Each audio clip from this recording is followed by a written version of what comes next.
মানুষ সিগারেট ছাড়তে অনেক কষ্ট পায়। সিগারেটে কি এমন জিনিস আছে যার জন্য মানুষ এত অ্যাডিক্টেড? সেটা হলো নিকোটিন।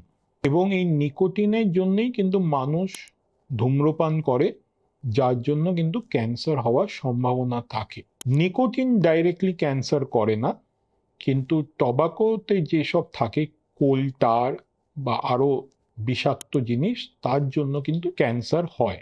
তো চলুন আজকে আমরা একটু নিকোটিন রিপ্লেসমেন্ট থেরাপি নিয়ে একটু আলোচনা করি।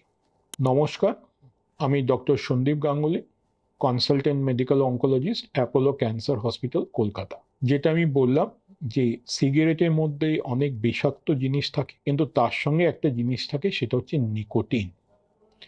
আমরা যখন কেউ ধূম্রপান যখন করি, তখন আমাদের শরীরে এই নিকোটিন শরীরের ভিতরে যায় এবং নিকোটিন গিয়ে আমাদের ব্রেনে একটা হরমোন তৈরি করে, সেটাকে বলা হয় ডোপামিন।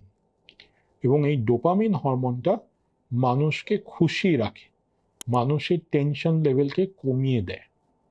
তো এই জন্যই কিন্তু সাধারণ মানুষ যারা ধূম্রপান করে, তারা সিগারেট ছাড়তে খুব কষ্ট পায়।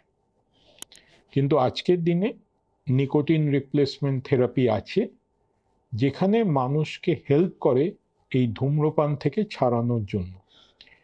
এই নিকোটিন রিপ্লেসমেন্ট থেরাপিতে শুধু প্লেন নিকোটিন দেওয়া হয়, যাতে মানুষ ওই তামাকের সঙ্গে যে বিষাক্ত যে জিনিসগুলো আছে সেগুলো যেন না নেয়। মোস্ট কমনলি হচ্ছে নিকোটিন চুইং গামস। কিন্তু আমি আমার পেশেন্টদের মধ্যে দেখেছি যে পেশেন্টরা এই নিকোটিন চুইং গামস খেয়ে তাদের খুব কষ্ট হয়। নিকোটিন চুইং গামস খাওয়ার একটা ট্যাকটিক আছে। এটা সাধারণ চুইং গামস না, যেটা আপনি মুখে দিয়ে চিবোতেই থাকবেন।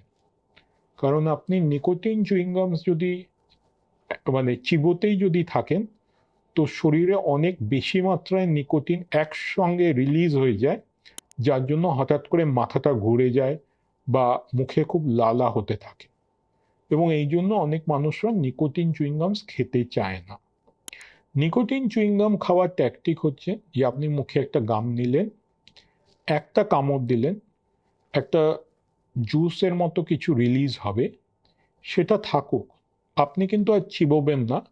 আবার যখন এই জুসটা যখন আপনি টেস্ট পাচ্ছেন না, তখন কিন্তু আপনি আরেকবার কামড় দিন। এই নিকোটিন চুইংগাম কিন্তু ধীরে ধীরে কামড়ে কামড়ে করে খেতে হয়। একসঙ্গে হুট করে খেলে কিন্তু আপনার অসুবিধাই হবে। আজকের দিনে দাঁড়িয়ে আরেকটা জিনিস এসেছে, নিকোটিন প্যাচেস, যেটা হচ্ছে একটা প্যাচ লাগিয়ে দেওয়া হয় এবং সেই প্যাচ থেকে নিকোটিন স্লোলি রিলিজ হয় 6 থেকে 8 ঘন্টা ভেতরে। তো আপনি কতটা সিগারেট খান, তার উপর ডিপেন্ড করবে যে আপনার কটা নিকোটিন গামস লাগবে বা কটা নিকোটিন প্যাচ লাগবে।